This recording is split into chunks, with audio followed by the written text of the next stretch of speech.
আমাদের বাস ছিল আলুয়া থেকে মুন্নার যাওয়ার সকালবেলায় 6:35, কিন্তু বাসটা ব্রেকডাউন হওয়াতে ওই বাসটাতে আমাদের যেতে পারলাম না। তারপরে 7:40 বাস ছিল, সেটাই চাপলাম। বাসটা মোটামুটি ফাঁকাই, সবাই জানলার ধারে বসে আছি। আমি একদম লাস্টে সিট নিয়েছি, তার কারণ হচ্ছে এই লাগেজগুলো রাখার জন্য। আর জানলার ধারে আমিও বসে আছি। এটা 7:40 ছেড়েছে, 11:30 নামিয়ে দেবে। এটা সুপার বাস হচ্ছে, গভর্নমেন্ট KSRTC সুপার বাস। আর 190 এরকম কিছু ভাড়া, প্লাস জিএসটি। আর আমি অনলাইনে কেটার জন্য হয়তো আরও ওই 200 টাকার মতো ভাড়া পড়েছে আমার সব মিলিয়ে। তো প্রাকৃতিক শোভা দেখতে দেখতে আমি বেরিয়ে পড়েছি মুন্নারের দিকে। বাকি তথ্য মুন্নার পৌঁছে দেবো।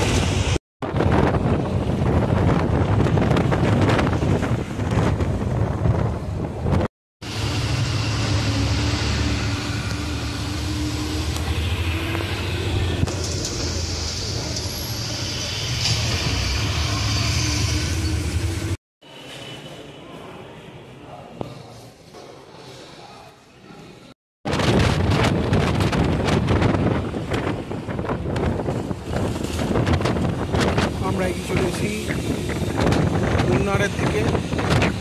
আঁকা বাঁকা রাস্তা ধরে আমাদের বাস চলেছে মুন্নারের দিকে। চারিদিকে সবুজ, দুর্দান্ত লাগছে, দুর্দান্ত। তারপরে KSRTCর বাস, এই KSRTCর বাস একদম চাপতেই হবে। আপনারা এলে এই গাড়িগুলো না, এই বাসে চাপবেন। বড় বড় জানলা দেওয়া খোলা এই বাসগুলো খুবই ভালো, আরামদায়ক, সিটগুলো খুব ভালো, দুর্দান্ত। এই ভালো ভিউ দেখতে হলে, উপভোগ করতে হলে KSRTCর বাস একদম চাই। যে যাই বলুক, এই বাসের বিকল্প কিছু নেই, কিছু ভালো হতে পারে না।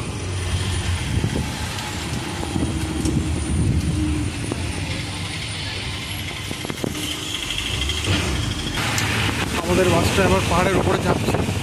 এই রাস্তাটা যাচ্ছে ঘুরে ঘুরে ঘুরে ঘুরে ওই দিকে, যে আপনারা দেখছেন পাহাড়টা, ওই দিকে আমরা চলে যাবো। ওই দেখুন একটু মাঝে মাঝে রাস্তা দেখা যাচ্ছে।